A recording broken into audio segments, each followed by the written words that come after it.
আল্লাহ তাআলা বলছেন, আমার হাবিবকে ভালোবাসো, আমার হাবিবের ভালোবাসা অর্জন করতে পারলে আমার ভালোবাসা, আর আমার ভালোবাসা যখন অর্জন হয়ে যাবে, আমার হাবিবের খাতিরে তোমার জিন্দেগির গুনাহ মাফ করে দেব। আসতে বলেন সুবহানাল্লাহ। কেউ শুনলে আবার আপনার নামে মামলা করতে পারে যে এই বেড়ায় সুবহানাল্লাহ পড়ছে, এর ধরো কাস্টডিতে নাও, জেলখানায় ঢুকাও।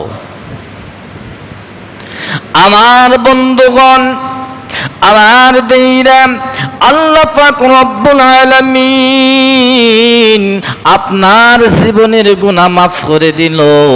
এখন তো আপনি নিষ্পাপ, এখন আপনি কোনো আপনার আমলনামায় পাপ নাই। ভাই গো, আপনার ভালোবাসাটা কিভাবে আসবে? আমার বন্ধুগণ, আমার ভাইরা, মুখ দিয়ে প্রকাশ করলেন লা ইলাহা ইল্লাল্লাহ। একজন হিন্দু লা ইলাহা ইল্লাল্লাহ বলে, একজন খ্রিস্টানও বলে লা ইলাহা ইল্লাল্লাহ, একজন নাসারাও বলে লা ইলাহা ইল্লাল্লাহ, সেও তো মুসলমান হয়ে গেল। আমিও তো লা ইলাহা ইল্লাল্লাহ বলি, তার মানে তার মধ্যে আমার মধ্যে কোনো তমিজ রইল না। সেও কালেমা বলে, আমিও কালেমা বলি, কিন্তু সে কি মুসলমান? আমার বের, আমার বন্ধুগণ, ইহুদি কালেমা পড়লে মুসলমান নয়, হিন্দু বৌদ্ধ খ্রিস্টান কালেমা পড়লে মুসলমান নয়। কালেমা জবান দিয়ে পড়তে হবে, অন্তরে বিশ্বাস করতে হবে, বাস্তবায়নে নিয়ে আসতে হবে। কালেমা পড়লাম, নবীর সুন্নতের উপর ইত্তেবা করলাম না, ওরে মুসলমান বলা যাবে? আল্লাহ পাক রব্বুল আলামিন বলেন, ও আমার বান্দারা, আমার জমিনে যতদিন পর্যন্ত তোমরা থাকবা, আমি আল্লাহ পাক রব্বুল আলামিন তোমাদেরকে বারবার সতর্ক করে দিয়েছি, বারবার অ্যালার্ট করে দিয়েছি, বারবার তোমাদেরকে আমি ধাক্কা দিয়ে দিয়ে তোমাদেরকে শুধরায় নিয়েছি। বান্দা, মুসলমান না হওয়া পর্যন্ত তুমি মৃত্যুবরণ করিও। কাদেরকে বলে? ইহুদিদেরকে, মুসলমানদেরকে বলে। মুসলমান তার মানে পরিপূর্ণ হতে পারি নাই, এই জন্যই আমাদেরকে বলে যে মুসলমান না হওয়া পর্যন্ত মৃত্যুবরণ করিও না। আল্লাহ পাক রব্বুল আলামিন বলেন, মুসলমান শুনে নাও, তাহলে কোন ব্যক্তিটা মুসলমান ছিল? দুনিয়ার জমিনে একটা মানুষ মুসলমান ছিল, যেই লোকটার নাম হলো মুহাম্মাদুর রাসূলুল্লাহ। সবাই প্রাণ খুলে পড়ুন সাল্লাল্লাহু আলাইহি ওয়াসাল্লাম। এই ব্যক্তিটাই শুধু মুসলমান, বাকি মুসলমান হওয়া লাগবে। আমার ভাইরা, চাকরি নিয়েছেন, কর্ম না করলে চাকরির কাজ বোঝা যাবে না।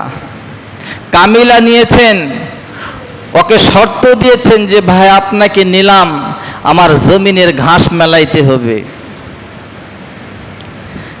ওকে কর্মচারী হিসাব নিয়েছেন, কাজে দেন নাই, মজুরি দিবেন?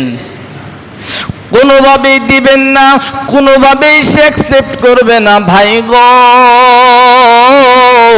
আল্লাহ পাক রব্বুল আলামিন বলেন, দুনিয়ার জমিনে একটা মানুষ মুসলমান ছিল, সেই মানুষটার নাম হলো মুহাম্মদ আর আহমদ। এই মানুষটাকে যারা অনুসরণ করেছে তারাই মুসলমান হয়েছে। আশারে মুবাশশির 10 জন সাহাবী টাটকা জান্নাতি সার্টিফিকেট পেয়েছেন, নবীজির সুন্নতের উপর ইত্তেবা করেছেন, অনুকরণ করেছেন। আমার ভাইরা, এখন কিছু মানুষ রবিউল আউয়ালের 12 তারিখ আসলে কি যেন একটা জামাত গঠন করে, এরা মিছিল মিটিং, বিভিন্ন জায়গায় স্লোগান, বক্তব্য আর বক্তৃতা, বোঝা যায় যে এরা 12 রবিউল আউয়াল আজকে পালন করতেছে। আমার ভাইরা, আমার বন্ধুগণ, 12 রবিউল আউয়াল বর্তমানের যারা টার্গেট করে পালন করে, এরা বেদাতের মধ্যে আছে, এরা গোমরাহির মধ্যে আছে, এরা জানে না যে সারা বছর রবিউল আউয়াল আছে। এক লোক, মূর্খ লোক, বিদ্যা বুদ্ধি নাই, হুজুরের কাছে গেছেন। হুজুরের কাছে যাওয়ার পরে হুজুরের বারান্দায় একটা কেশ পড়ে আছে, একটা চুল, দাড়ির একটা চুল পড়ে আছে বারান্দায়। এই মূর্খ লোকটি ওই বারান্দার কেশটা তুলে বাড়িতে নিয়ে গেছে। আরেকজন যাই দেখছেন যে এই কেশটা এখানে সুন্দর করে রাখছে, ওনাকে জিজ্ঞেস করেছেন, ভাই আপনি এই কেশটা কেন রেখেছেন? ওই মুরব্বী বলছেন যে আমি এটা বরকতান হিসাবে রাখছি। আচ্ছা, মুরব্বীর যদি বরকতের প্রয়োজন হয়, আপনাদের বরকতের দরকার আছে না? আছে না নাই? আমার ভাইরা, যে জিজ্ঞেস করলো মুরব্বীকে, মুরব্বী বললেন যে চাচা আপনার যদি বরকতের প্রয়োজন হয় তাহলে আমারও তো বরকতের দরকার আছে, আপনি এই কেসটা কোথা থেকে আনছেন? উনি বলছেন যে আমি অমুক হুজুরের বাড়ি থেকে আনছি। আমার ভাইরা, আমার বন্ধুগণ, এইবার গ্রাম্য লোকটি আস্তে আস্তে করে হুজুরের বাড়িতে গেলেন। হুজুরকে বললেন, হুজুর আপনার বাড়ি থেকে একজন মুরব্বী আপনার দাড়ির একটা অংশ নিয়ে যে বরকতান হিসাবে রাখছে। ও হুজুর, আপনার একটা দয়া মায়া করিয়া আপনার দাড়ির একটা অংশ আমাকে দেন, আমারও বরকতের প্রয়োজন, আমারও বরকত লাগবে গো হুজুর, আপনার দাড়ি ছেড়ে আমার একটা কেশ দিয়ে দেন। হুজুর জিভের মধ্যে কামড় দিলেন, ভাই গো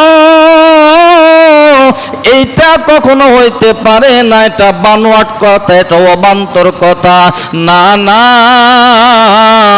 আমি দাড়ি ছেড়ে কোনোভাবে দিতে পারবো না। মূর্খ মানুষের ভালোবাসা দেখেন কেমন রে ভাই।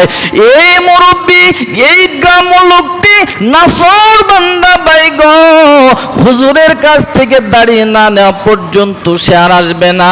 হুজুরকে অনেক তোষামত করতে লাগলেন, কাকুতি মিনতি করতে লাগলে।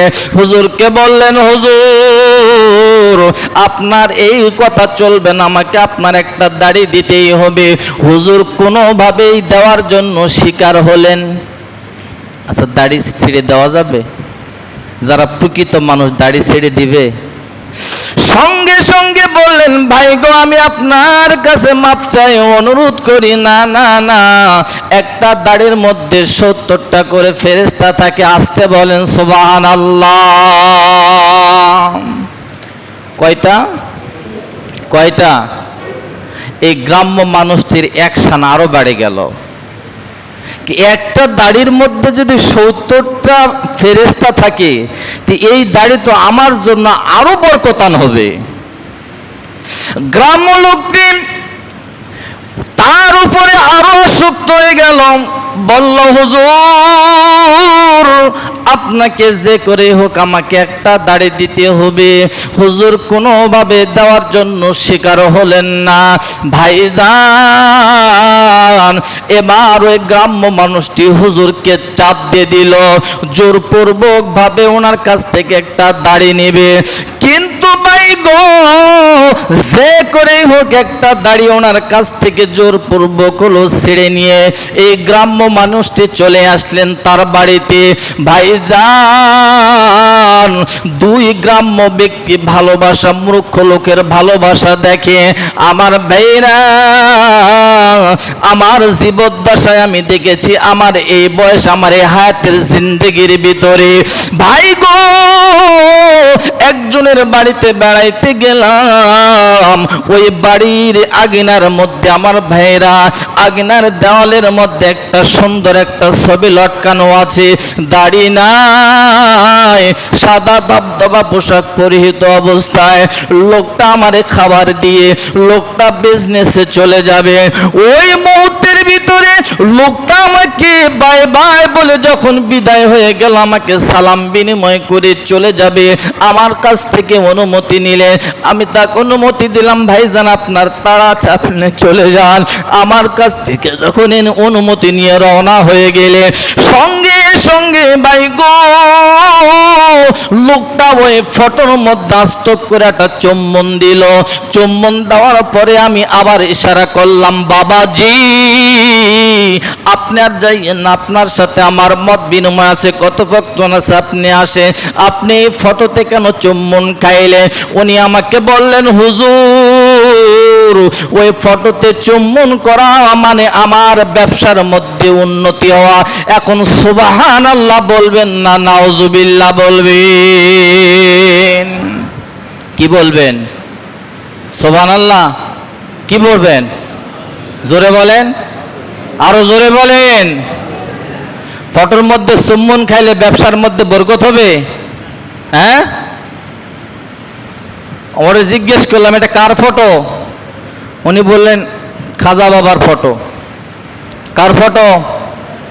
খাজা বাবারে চুম্বন দিলে ব্যবসায় বরকত হবে, যে কাজে যাবেন কল্যাণ হবে।